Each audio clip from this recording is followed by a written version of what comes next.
One of the greatest novels by Chinua Achebe entitled Things Fall Apart tells its magic through its pages. One of them is an extract from page 56 to 57.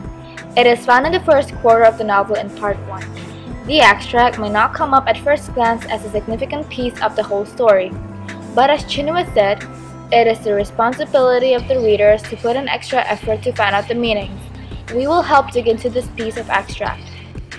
Up until that point in the novel, it will seem like nothing much had happened, simply a day-to-day narration of events. But the extract actually brings an important point that links to the big ideas of the novel. The point of the extract is to foreshadow future happenings in the novel by using carefully hidden symbolism and literary devices. This can be seen from a line in the extract which says, "At first, a fairly small swarm came. They were harbingers to survey the land." The author uses personification, creating an analogy of the locusts, as sent by someone of higher power to survey the land. The locust symbolizes the colonizers that will be coming later in the novel. While the quote states that a small swarm came first as a signal, so did the colonizers when they first came to the tribe. The author even went as far as repeating this quote to emphasize its significance in another part of the book, page 138 to 139, where the oracle said, "The other white men were on their way. They were locusts, and that first man was their harbinger sent to explore the terrain." Therefore, the reader would just then realize that this event has been foreshadowed long before the actual conflict has even begun. The situation here links to the big idea.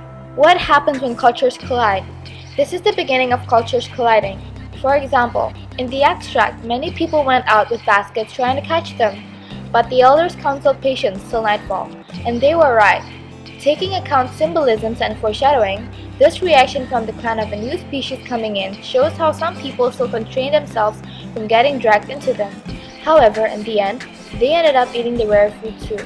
This also happens in the foreshadowed event with the colonizers, where the elders constrain themselves to the influences of the colonizers, but are forced to join them too in the end. This also links to another big idea. What role does fear play in the novel? Fear comes in many different forms throughout the novel. Okonkwo's fear of failure, Noe's fear of his father, fear of the god's wrath, etc. So much fear among the clan, but one, the lack of fear towards the colonizers. Everyone thought they were harmless, foolish, and stupid with their new belief. This was pretty symbolized by the people happily eating the locusts, thinking them as no harm, as shown in the extract. However, this harmless implication from the people is what led them to be lured, and caused the Christians to slowly get power over them. Only then did fear arise, when it's too late. What is the real implication of cultures colliding? We see this in page 56. They settled on every tree, every blade of grass. They settled under roofs and covered the bare ground. Mighty tree branches broke away under them. This other quote from the extract includes an anaphora of the word settled and every. The author uses this to emphasize the great power of these newcomers. The word settled also implies such thoughts of colonizers setting in their place. The fact that they break mighty tree branches symbolizes the mighty cultures and bond between kinsmen in the clan that are broken by the swarm of colonizers. Next, the second part of the extract revealed the clan's decision to kill Ikemefuna and the warning, "But I want you to have nothing to do with it. He calls you his father." This is also a foreshadowing of what would happen to Ikemefuna, with a hint of irony.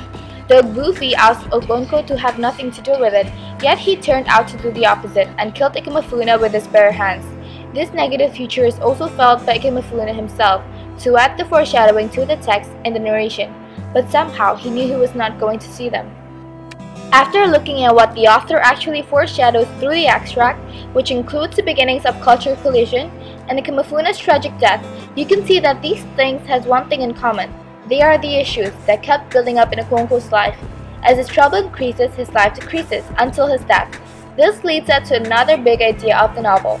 Why is the novel called Things Fall Apart? From the title itself, readers are instantly suggested of a depressing context.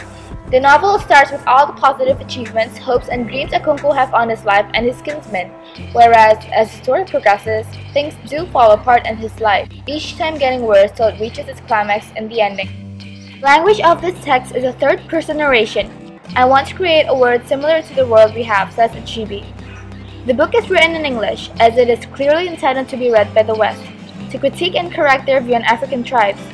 However, Igbo words and phrases are still used as the main component of the novel to preserve the traditional feel of the context and to show that they are too complex to be directly translated to the English language. To sum up, the author really did well in structuring and writing this piece of literature that made us come back to the idea of all things falling apart in Konko's world, as foreshadowed in the extract, which resulted on the novel's depressing title.